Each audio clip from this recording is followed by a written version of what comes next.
It's not like the difference between Methodists and Lutherans. I mean, Jews, everything about them's different. Okay, let's get it out. You think the Jews are dirt, right?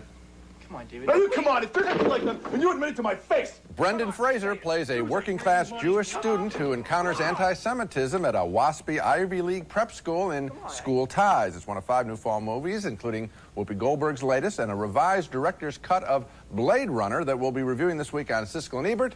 I'm Gene Siskel of the Chicago Tribune. And I'm Roger Ebert of the Chicago Sun-Times.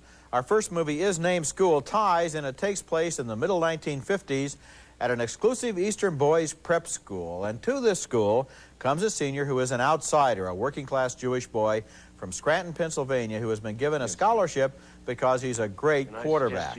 The school doesn't ordinarily admit Jews, and the young man is advised by his coach to keep quiet about his religion. On Rosh Hashanah, after playing in a football game, he sneaks into the campus chapel to hold his own private religious observances. Was it worth it? Breaking a tradition just to win a football game. Your tradition or mine, sir? That's Brendan Fraser, quietly impressive there in a difficult role. Among his school friends are a girl who falls for him without knowing his secret. Do you like to dance? Yeah. And the heir to a great fortune, who for a time becomes his friend. You don't have to live up to anybody else's expectations. You are who you are. That's really what draws people to you, David. It's not that you're the cool quarterback. And that's Matt Damon as the rich kid who reveals an ugly anti-Semitic streak when he discovers that David is Jewish. Bishop Fulton Sheen gave such a stirring address that afterwards 10,000 people converted to Catholicism. Then Billy Graham got up, and after an hour of inspired preaching, 10,000 people converted to Protestantism. Finally, to end the program, Pat Boone got up, saying there's a gold mine in the sky, and 20,000 Jews joined the Air Force. I had my doubts about School Ties in the opening scenes in the hero's hometown. A confrontation with a bunch of motorcycle hoods is almost laughable, but the prep school stuff is another matter altogether. It creates the kind of closed, hothouse atmosphere in which people feel free to be bigots, even though they have no knowledge about the people that they think they hate so much. The movie does a good job of making that school and its problems into a reality, and we see the pressures not only on the Jewish student, but on in a different way on all of the students who are under such unrelenting pressure from their parents to succeed at any cost to carry on family traditions that we can see aren't really worth so much after all. I think this is a good movie. I thought it was good, too, and I think you put your finger on it. In addition to the anti-Semitic material, which is well done, and it's well done, I think, because of this kid's performance. You say quietly impressive. He's conflicted. First of all, the movie's kind of tough on him by saying that by hiding his Jewishness in a way, he's going to get the problems anyway, but he makes it tougher for himself because it's going to come out. And he's going to have to deal with it inside himself. So it's smart there. But the other thing is it's tough on the waspy rich kids. That one kid in particular is shown that he can't win. He can't win. His parents have set it up. If he achieves something, he knows he didn't achieve it himself. And it's... he's like the 4th or 5th generation that's gone to the same prep school. He's headed for the same Ivy League university. His parents really see him only as the latest model of the family line, and so he's trapped. And then, of course, he's trapped again in this dilemma that comes up at the end of the film. I had one personal thing I want to tell you about. This is set in a prep school, and the anti-Semitic stuff is directed at this kid. Yeah. I have had the same experience as this kid. Mine was a swastika, and he has it on a flag in his room. I had one on a piece of toast in jelly handed to me at my prep school. And I thought, all right, this film, that makes the film tougher to please me because I know what it's all about. Yeah. It pleased me. And again, I'm going to come back to some of the writing. It's smartly written. The ending, I think, is a little cornball. I didn't buy that. Endings tend to be a little bit cornball, but on the other hand, the last line, which is probably what you're referring to, also works in a very nice way. I was talking about the test stuff. I Okay. thought that was a little phony. Okay, our next film is South Central, a companion piece to Boys in the Hood, exploring one aspect of that wonderful film, the challenge to black fathers to take responsibility for their children. The father in South Central is a character named Bobby, played by Glenn Plummer, who gets out of prison to learn that he's fathered a son. I had the baby by myself, Bobby, by myself. And it hurt me. But bigger than his loyalty to his son is Bobby's fidelity to a gang called the Deuces, in which he's a big wheel along with his buddy Ray Ray, played by Byron Keith Mins. You don't control the day. The man controls the day. But we will control the night. Bobby is sent back to prison for committing a gang murder, and in the slammer he meets a character called Ali, played by Carl Lumbly, who is into self-determination, and he lectures Bobby about cleaning up his act. Are you a deuce? No, I am not. Can you stand alone like a man has to? Yes. Go find your boy. Save his life. I'll do it. If it takes my life, I'll do it. Out of jail, Bobby finds to his horror that his now 10-year-old son is following in his father's self-destructive footsteps. Jimmy, listen. If you don't go back there now, you'll be running from the law for the rest of your life. Look, I won't let you make the same mistakes I made. South Central is strange. It's kind of amateurish, setting up its gang story and the prison life, and it's very amateurish in its portrayal of all the white characters. But it turns out to be quite powerful in its concluding act when Bobby tries to save his son. I just wish that that section of South Central, the last third of the picture, I suppose, had been expanded more and made much more complex. I would have enjoyed it a lot more if the story had begun in the middle, as the way it now plays, with Bobby being transformed in prison, and then the long battle to save his son, a longer battle. As it now plays, a mixed review from me on South Central. I give a thumbs up, and I didn't really object to the parts that you object to, because I think it's important here to see this character in his entire lifespan, from the way he's a kid who gets involved in the gangs when he's really too young to know any better, to the point where his son is standing in exactly the same pair of shoes. That's important. And also the prison stuff, I liked it. I liked, for example, the confrontation between the white nation of Aryan people, whatever they are, and the black Muslims, when they deal in terms of the reality of the prison. And in that scene where they realize on both sides that there are certain rules to play by in prison, and the black guys negotiate for their brother and then get him over to one side and try to re-educate him. That's interesting. But first of all, we've seen better prison world pictures than this. This seemed to really, I think that the setup of the gang, I don't know, I guess I want to jump ahead, and maybe because of the stakes of the picture it's set in South, Boys in the Hood, I'm trying to think of. That seemed to raise the stakes for this material. We know that the gangs are destructive, so why not jump the story ahead? I mean, I was very touched by the end of the picture, but boy, I had to wade through a lot of stuff. Boys in the Hood is in a category by itself, Gene, and that movie is up here, and a lot of other movies are not going to be that good, but this movie on its own terms, I think, is very effective. I think it's cartoonish until the final third of the picture. Okay, coming up next, Whoopi Goldberg in the South African musical Sarafina.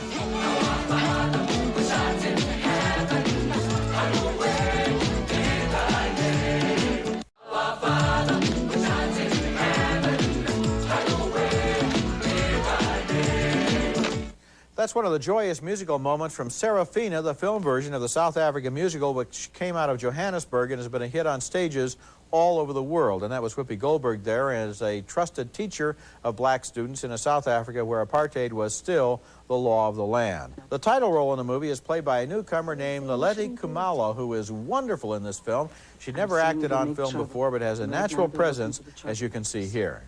I know who the troublemakers are, mistress. They get special training how to kill. They have guns. I've seen them. Shh. There's two of them. The Whoopi Goldberg character gets into trouble with the authorities for teaching what she considers to be common sense, and they consider to be communism. I want them to know where they come from. I want them to have a sense of pride in themselves. Black pride. If you will. A lot of these dialogue scenes were not in the stage play, which approached wall-to-wall music in its style, and the film is best when it is musical, as in the great number Freedom is Coming. Get ready, mama, prepare for your freedom. Freedom is coming tomorrow. I admired the stage version of Sarafina very much, but I didn't like the film nearly as much, partly because the screenplay provides a confusing story not clearly told.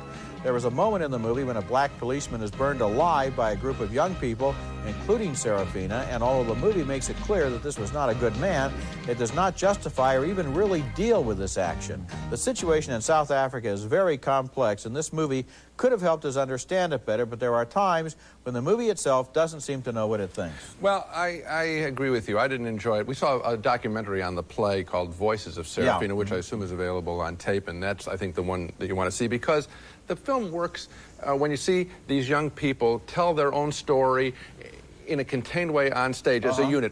Here they're trying to throw in, with the addition of Whoopi Goldberg, which I don't think helps because I think it makes it more Hollywood.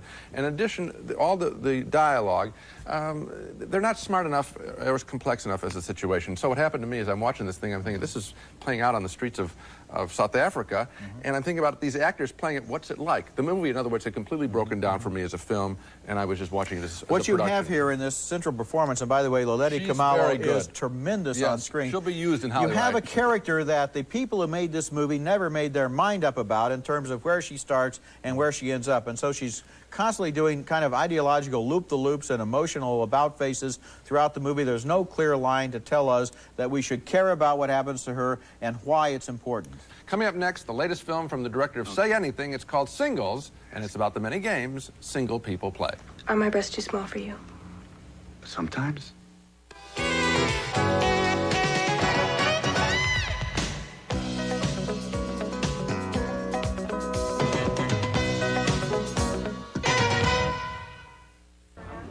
You do know that, don't you?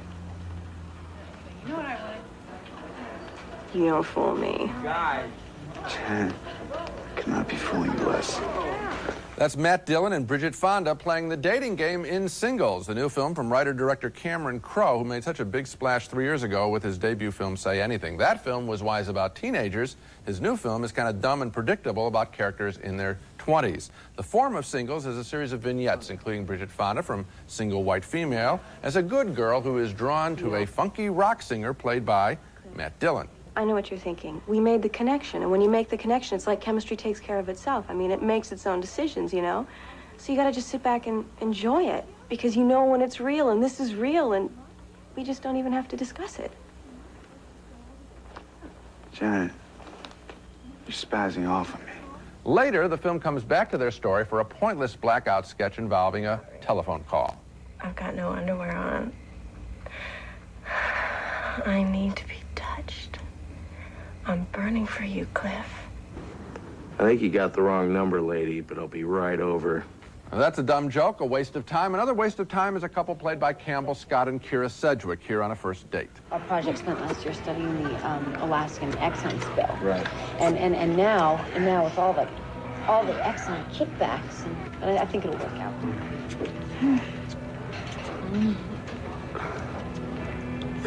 What?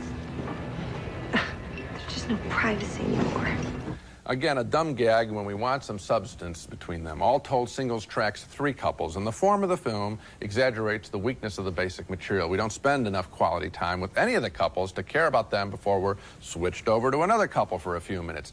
Given the quality of Cameron Crowe's work on Say Anything, I was very surprised by Singles. It certainly didn't teach me a thing about the single life today. Well, of course, it's not Say Anything. Say Anything is one of the best films of its year, but this film, on the other hand, Gene, you have to take it for what it is. You say we don't have any in-depth relationships here. No. This is a blackout film. It's a sketch film. That's the form of the film. And I didn't We're like seeing it. these couples in little vignettes, just as we might in Second City or something like that. Yeah. I think the writing Was it is as good as very Second- bright. was it- Yes, the writing is very bright. Some of the situations are very funny. The characters kind of grow on you in a warm way. This movie made me feel good as it went along. No, I didn't have any of that reaction. There too bad. I wish that it is. I wish that he'd selected one couple and stayed with them. You're always trying to rewrite movies. Why not let him make this movie about 3 couples, and next time he can make a movie about 1 couple like he did the last it's time? just like you.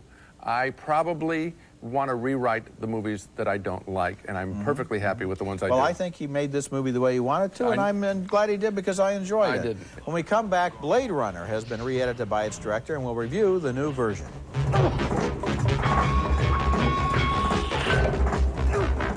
released in 1982, and since then its vision of a 21st century Los Angeles has become one of the most familiar images of recent movies. But now we learn that the original theatrical version of Blade Runner did not quite match the vision of director Ridley Scott, who has now re-edited the film. His director's cut will play in theaters before going to home video, where once again viewers will be able to see cop Harrison Ford on the trail of genetically altered humanoids known as replicants.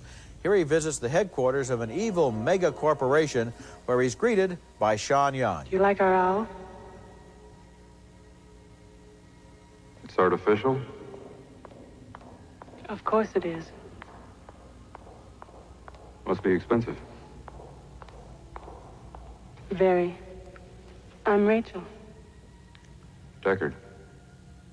Rutger Hauer co-stars here in his first big Hollywood role as the leader of a band of rebel replicants. And of course, in a city with incredibly tall buildings, there has to be a duel on the roof of one of them. That was irrational of you. Not to mention, unsportsmanlike.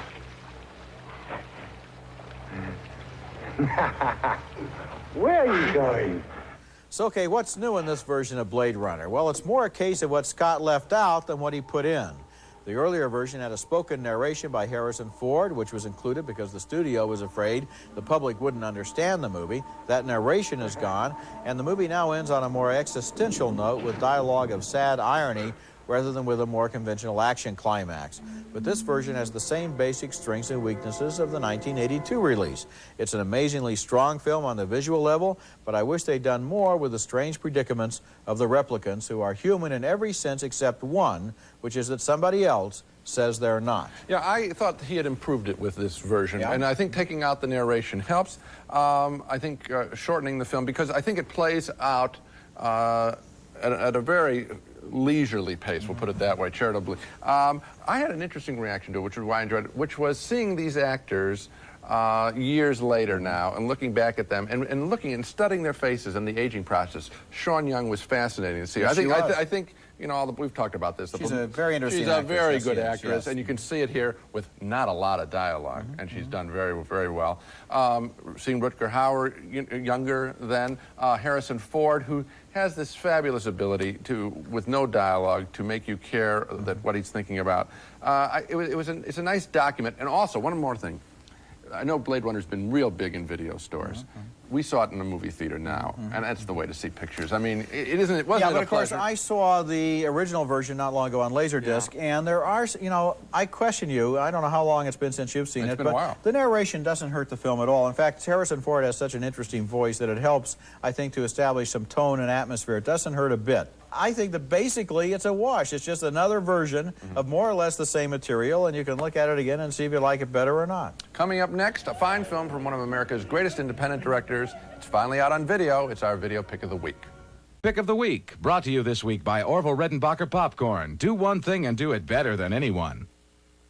When the history of the first century of filmmaking is written in a few years, one underrated American director is going to rise to the top. He's the late John Cassavetes, and in this age of homogenized movies, his independent vision seems remarkably brave and entertaining. One of his best films is A Woman Under the Influence. It was made in 1974 with his wife, Jenna Rollins, and it's finally out now on video. A lot of people have been waiting for this film to come out on home video, and it's definitely worth renting. Rollins plays a housewife at the end of her emotional rope, and her pain in this film seems real. Peter Falk plays her husband. Sit down, Milo.